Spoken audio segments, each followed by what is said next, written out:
In this video, I'm going to teach you how to create Zendesk ticket from email. In order to do that, you first need to head over to zendesk.com and input right here the work email that you wish to use. Now, click on this try for free in order to create an account. Now, if you already created an account like I did, proceed to click on the sign in option that we can see right here. So on my case, let's go over to our Zendesk. Now here is my actual Zendesk. So let's proceed to click onto the settings or gear icon right here in order to go over to our admin center of Zendesk. So our Zendesk admin center will have the actual integration to create tickets from email. So let's proceed there. Now on your admin center, proceed to the channels option. Expand that and you can see this. Under the talking email, you can see the email option. So click on this.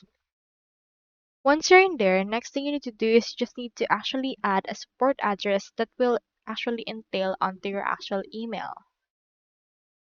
Here is our actual support desk. Here we have this one and we also have this one. You can proceed to edit it according to your liking. Now in there, you can also enable this. So this will actually send email via Gmail right here. You can find your support address and you can add a new one if you want one. We have in here as well our authenticated SMTP connectors. So for this one, you can select or add a domain based on this one.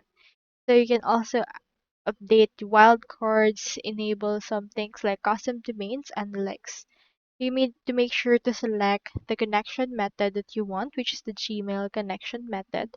And after that, you should be able to get it ready for the domain option and then set it up and create a ticket automatically based on the information inputted right here.